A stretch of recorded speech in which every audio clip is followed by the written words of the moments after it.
잡지로 떠나는 시간여행. 회를 거듭할수록 자들이 많아지고 있는데요. 구독자들도 늘어나야 할 텐데. 오늘은 언제로 떠나볼까요? 오늘은 1996년 1월호입니다. 최근에 제가 네. 그 넷플릭스에서 나는 신이다 네. 보면서 이렇게 다큐의 힘 그리고 지나간 줄 알았던 사건들이 아직도 영향을 미치고 있다는 걸 보고 또 그 반향이 엄청난 걸 봤는데 그 잇따라서 그것이 알고 싶다를 만들었던 팀에서 그 연예계에서 풀리지 않는 대표적인 미스터리 김성재 씨의 죽음에 대한 것을 또 OTT를 통해서 반영을 하겠다 이런 계획을 얘기하셨더라고요. 그 김성재 씨 사건은 이후에도 뭐 다큐멘터리나 네. 각종 뭐 재연 프로그램, 드라마나 영화에서 직간접적으로 노출이 많이 됐었어요. 네. 2000년 개봉일 텐데 아마 진실게임이라는 그 하지원 씨 데뷔작도 네. 인기 그게 가수가 모티브였죠. 맞아요. 가슴에 주사 바늘이 꽂힌 채로 뭐 사망한 사건으로 맞아요. 시작하고 네. 그다음에 2011년에 사인이라는 드라마에도 비슷한 맞아요. 설정이 네, 나와서 시작점에서. 네, 이제 그런 거 한 번씩 나올 때마다 온라인에서는 이 사건에 대해서 다시 또 회자를 하고 이 관계자들에 대한 또 신상도 언급이 되고 이러면서 또 소송에 들어가고 굉장히 좀 후폭풍이 있었거든요. 그래서 이번에 작정하고 이제 그것이 알고 싶다 해서 노출하지 못했던 가처분 신청 때문에 방송을 타지 못했던 내용들이 나오겠다 예고를 하신 상황이라서 당시에 여성지에서는 이 사건을 어떻게 다뤘나 좀 저도 궁금해서 이 책을 골라봤습니다. 일단 가장 크게 좀 올라가 있죠, 타이틀이. 그러네요. 이렇게 또 타이틀이 들어가는 건 처음 처음이네요. 네, 단독 또 이렇게 인터뷰라고 옆으로 되어 있어서. 들어가는데. 근데 워낙 큰 사건이었어서. 그렇죠. 예. 일단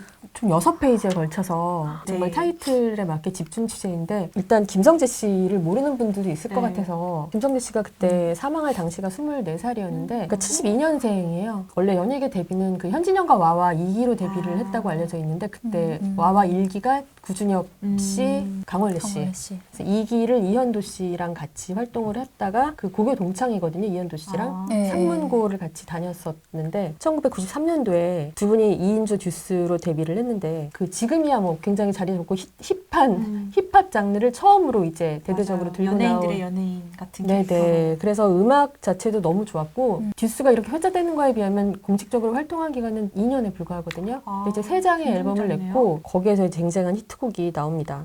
그 1집에 뭐 나를 돌아봐 그다음에 2집에 우리는 고고고라는 우리는, 노래도 있었고 약한 남자 그리고 2.5집이 아마 여러분들 많이 아시는 여름 안에서 하늘은 맞아요. 우리 향해. 리메이크도 많이 됐죠. 네. 그리고 3집에 굴레를 벗어나 뭐 이런 곡도 있었고 또 듀스하면 잔잔한 발라드 곡도 되게 좋은 게 많았어요. 네. 뭐 사랑하는 이에게나 뭐 이런 노래들. 그래서 듀스는 당시에 그 남자 여자 호불호가 없이 모두 네. 좋아했던 것 같아요. 음악적으로 작사 작곡은 이현도 씨가 주로 하시고 김성재 씨는 작사에 좀 참여를 하거나 스타일링.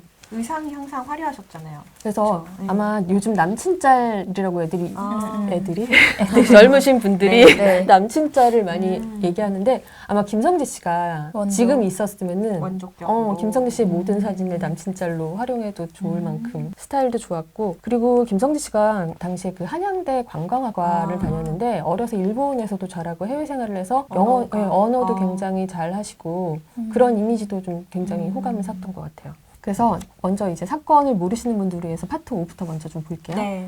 사건이 어떻게 되냐면 1995년 11월 20일 오전에 김성재 씨가 이제 주검으로 발견이 됐는데 그 전날 저녁에 그 솔로 데뷔 무대를 치렀었어요. SBS 생방송. 맞아요. 네, 생생히 기억나요. 네, 저는. 음악 방송을 정말 성공적으로 치르고 네, 그때 네. 그 말하자면이라는 노래로 맞아요. 그리고 치르고 나서 홍은동에 있는 모 호텔 별관 57호에 투숙을 합니다. 그리고 새벽 1시까지 모니터링을 하셨대요. 그리고 이제 일행들은 방으로 들어가셨고 김성재 씨는 당시 여자친구와 함께 이제 뭐 더 얘기를 나누고 새벽 4시 30분에 여자친구분은 귀가를 하시고 그랬다가 아침 오전 6시쯤 이제 발견이 되는 상태였는데요. 당시에 이제 외상이 없는 점으로 보고 이제 뭐 심장마비라고도 하고 뭐 급사증후군이라고도 하고 여러 가지 의견이 있었는데 결국은 이제 이 팔에서 주사 자국이 발견이 되면서 이제 또 마약이 아닌가라는 여러 가지 오해도 사기도 했었습니다. 부검을 실시하겠다고 경찰 측에서 입장을 밝혔고요. 여기에 이제 김성래 씨 어머니와 매니저는 강력하게 좀 항의를 했습니다.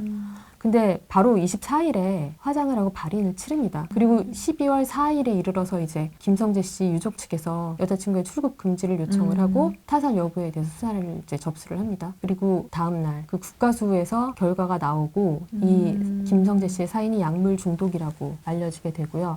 좀 사건이 전환이 일어났던 게 12월 7일에 여자친구분께서 동물병원에서 졸레틸과 황산 마그네슘을 구입했다는 사실이 좀 밝혀집니다.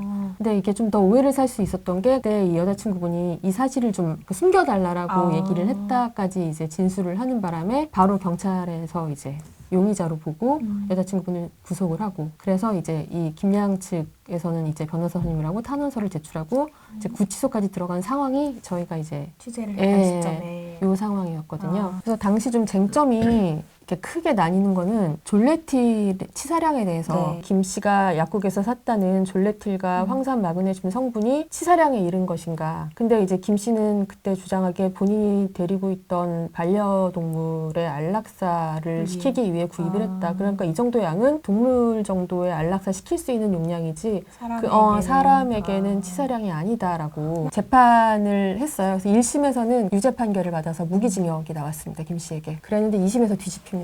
무죄로? 네. 네, 이 그거는 정황으로만 짐작을 했지 경찰에서 검찰이나 정말 명료한 증거를 잡아내지 못했기 때문에 그리고 결국 대법원에서 무죄로 확정 판결이 나는 바람에 사건은 종결이 됐습니다.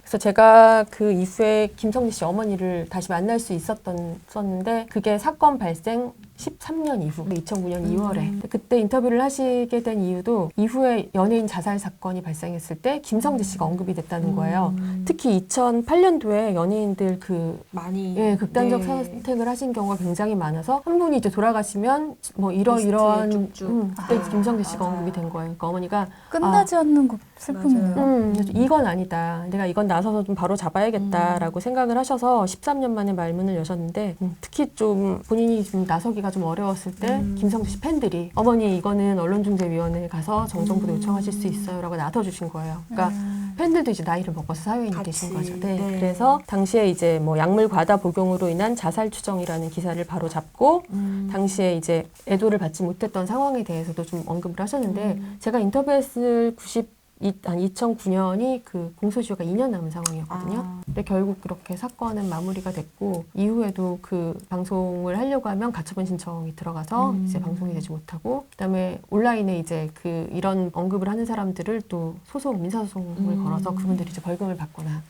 그러는 바람에 왈가왈부하는 분들은 많이 사라졌죠 온라인에.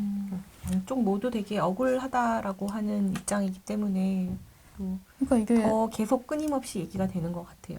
그쪽 입장에서 보면 또 억울한 면이 있지. 사건이 네. 종결된 게 언젠데 계속 이렇게 내가 회자를 하냐 언제까지 나를 따라다닐 것이냐도 있고 여기는 또 여기대로 풀리지 않는 의문들이 너무 많다 보니 그러면 제가 마지막으로 이 장면을 보여드리면서 이번 회차를 접을까 하는데요. 짜잔.